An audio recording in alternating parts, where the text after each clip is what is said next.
good to see that all of you have been asking questions. So it shows that by evening also, your enthusiasm is still there. So thank you for being part of this. So the topic for my talk is marketing for social products. The two terms I would like to highlight would be marketing and social. So marketing, whenever marketing is a slightly misunderstood subject. Largely when marketing is said, you might think about maybe sales, maybe advertising, maybe products, but it is also about the exchange which is happening right now between you and me, right? Exchange of ideas. Yesterday you visited to a village, right? And there also marketing is equally applicable. So I like a 4-word definition of marketing, which is meeting consumers' needs profitably. And when I say profit, I don't mean economic profit. It also means social profit. So yesterday when you visited the village, during your visit, you came across a school. So taking a cue from the last talk, where you ask a question about the level of education in rural areas. So that's the problem, right? That's a customer need. Now it is about how can we solve it. Now here we can definitely borrow from lots of disciplines and apply marketing concepts in order to solve this problem. So through 2-3 examples, I'll try to demonstrate how people in business and development sector as well as government has been trying to address it. One very popular initiative is Billion Readers Initiative. For example, let's say with the influx of internet and mobile phone, you must be knowing that smartphones are also available in rural areas, right? Television is also available, and they watch television little bit for entertainment purposes. They watch crickets, right? So now what if the same language subtitle can be there? So for example, just imagine this.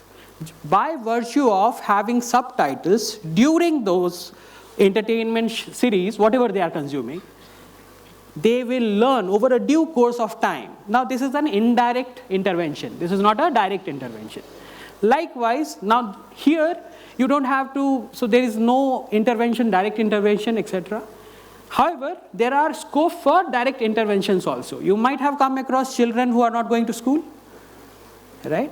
One of the common problems in rural areas, in low-income markets, in urban areas as well, is that uncertainty. They don't know how the next meal is going to come. Because of the dependence on, largely we are agri-based, and if you are in Jharkhand, we are also minor forest produce based. And where you went, it is very near to Hundru Falls, right? So Hundru Falls, you might, so again, I might take few more examples, but as of now, let's restrict to education. Now there is another initiative which is called, again, not-for-profit initiative. By the way, remember that I am not talking about for-profit organizations right now. Remember that management concepts are equally applicable to government, equally applicable to social enterprises, equally applicable to not-for-profit enterprises. So please don't have this assumption that management, and if you are going to pursue IPM or MBA, that multinationals are only. No, there are lots of organizations which are doing fantastic work. But why people are not getting into it? Because these are complex challenges, and IRR, internal rate of return for organization to give those money, is not exciting. The returns are not exciting. And again, it requires lots of patience, lots and lots of patience. So I will be talking few more examples. Now coming back to another model is Gyanshala. Okay, this is again the BRI and Gyanshala, both model has origins in IIM Ahmedabad.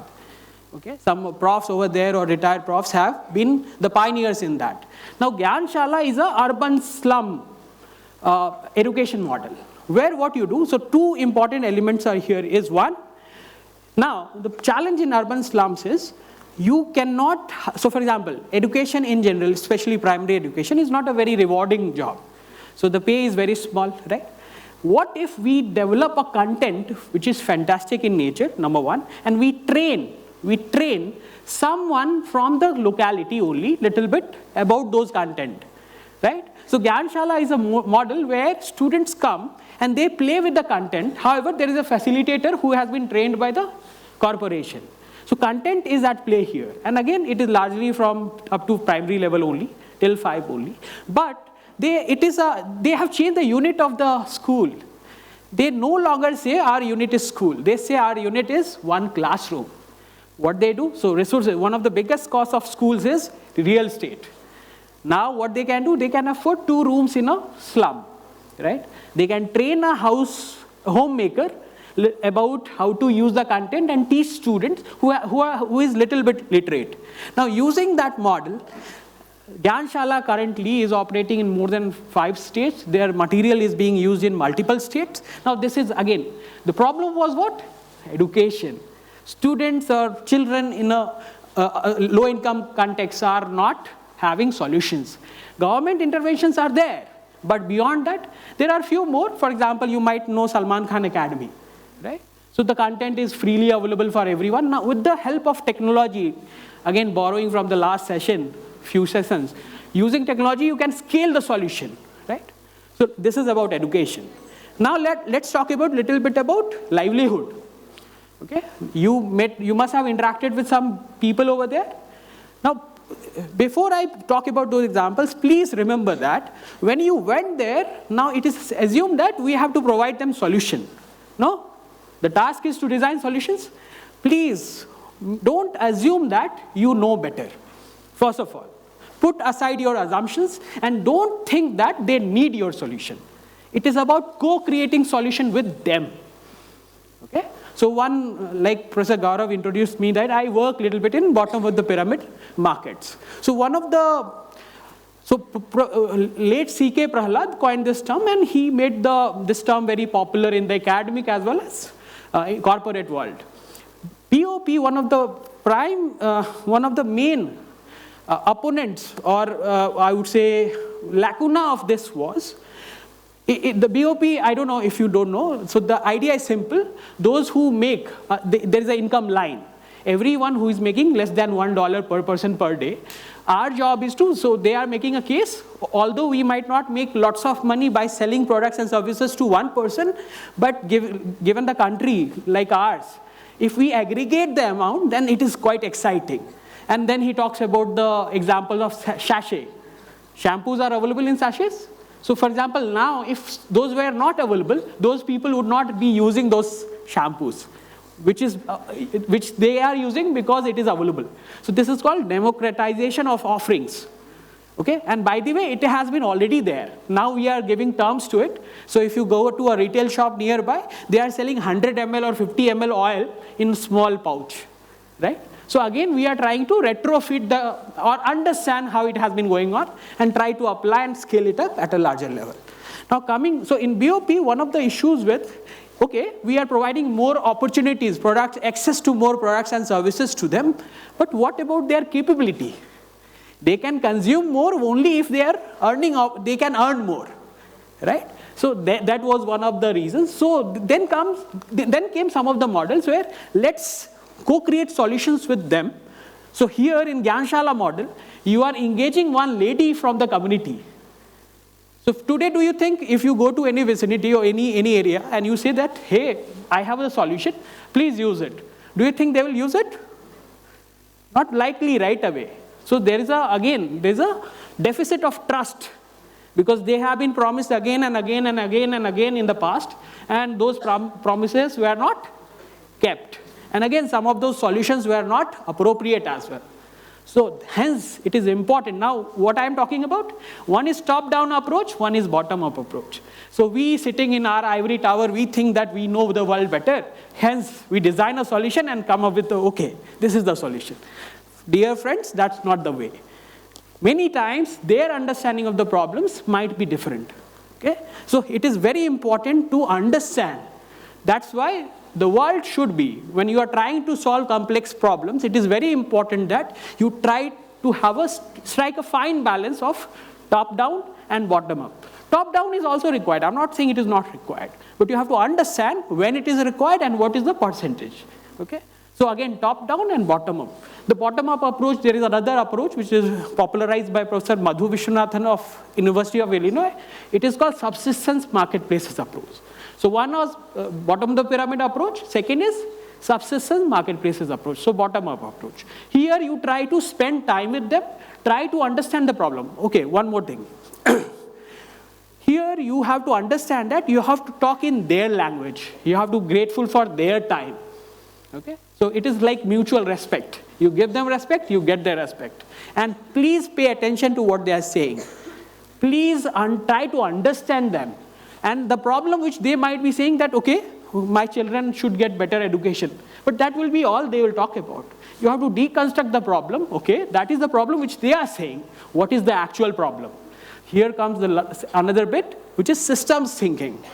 Please, so here we borrow from the disciplines of philosophy, anthropology. How come? Philosophy, from who is the stakeholder? From whose point of view you are talking about? Number one. Number two, anthropology. Why ethnography is very much required over here? By interacting once, do you think you knew the problem? No. You have to embed yourself in that community, try to understand their challenges, and then come up with a solution.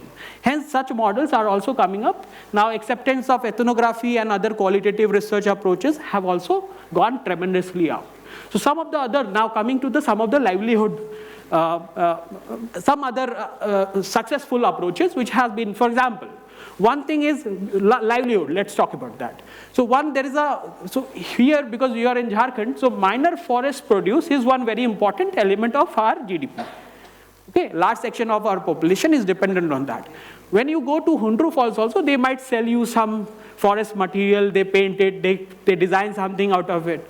Now, so for example, one such company, I'll come to this also, how can marketing help? So, few months back, I went with my daughter to Hundru Falls, and people over there were selling flowers made of wood. Flowers made of wood. Now, how can marketing help? If I can help them make it standard, paint it, provide some resources, etc., and try to ink a deal with some wood brand and place it in, let's say, Hamleys or some home decor company. Now, suddenly, it will be 10x.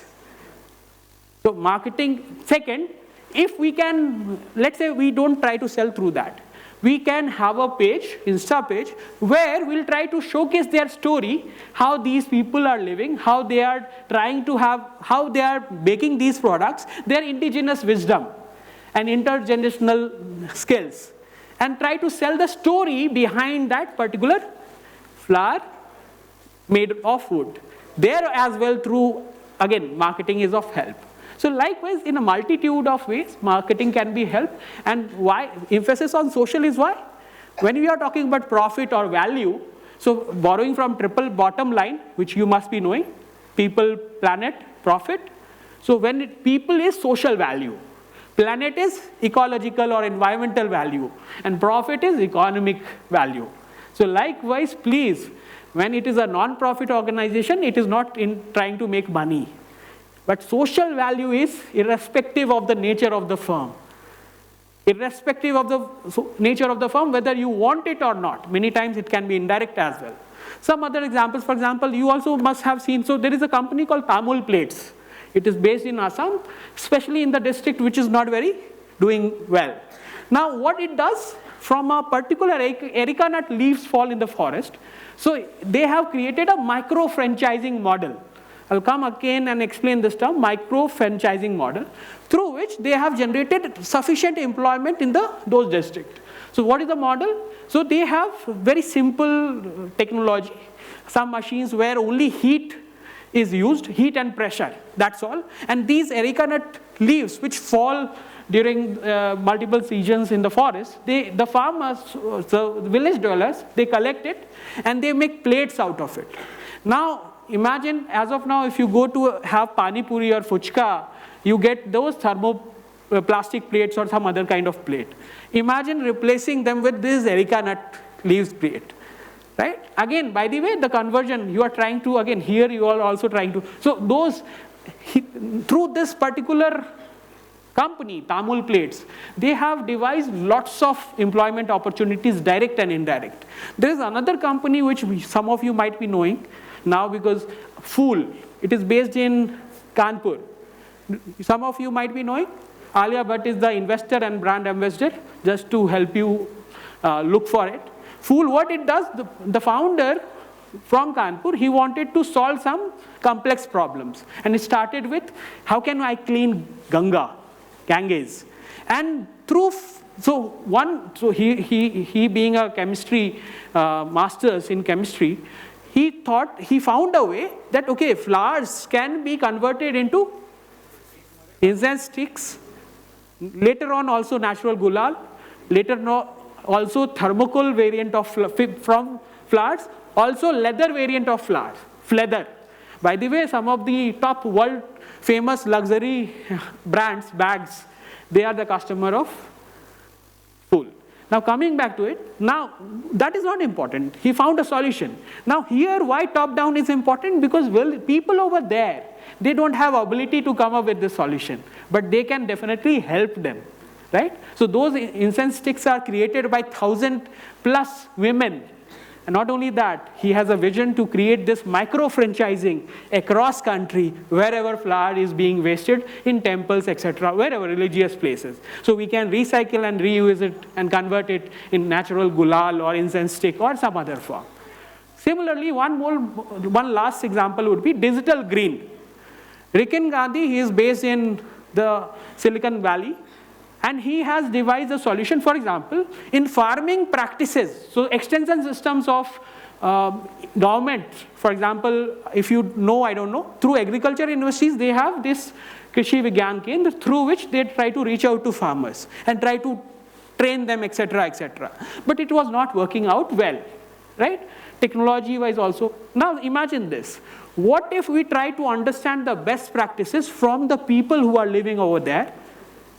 People who are living over there, we can help them. So what they do, they identify 2 to 4 people or 6 people, help them in recording, editing, etc., etc. Try to understand the best practices within the community and record it, and then show it to the villagers, farmers within the village. So again here, social embeddedness, so somebody should be from the community, that is important. Second, technology, it is important if you want to scale it up. Then third, please always remember that they have to be a partner, they have to accept it. You must have heard about 4 Ps, right? In marketing, right? But please also, when it comes to rural, please pay attention to 4 As. A product is good only when it is accepted. Right? It is of no use until it is accepted. Likewise, 4 other A's are also there. Affordable price, aware for promotion, and what is left? Place, it should be available. So 4 P's, place is acceptable, right? Price is affordable, right? Promotion is awareness, right? And what I missed? Place is available, all right? You can look for it. This was given by Professor Jagdish Sheth in the context of rural marketing. All right. With that example, that will be all from my side. With just 2 last suggestions, please, whenever you engage with rural and low-income markets, don't put your assumptions aside. First of all, any solution starts with understanding that I don't know. Start with a clean slate. Try to understand through multiple methods. Because getting data is challenging. Remember that when you go to a doctor, he has or she has a working hypothesis based on symptoms, right? Because he or she has been trained in a medical school. But when you go to a village to solve poverty, now this was not something which was taught in the school, right? So why do you think those assumptions will hold true here?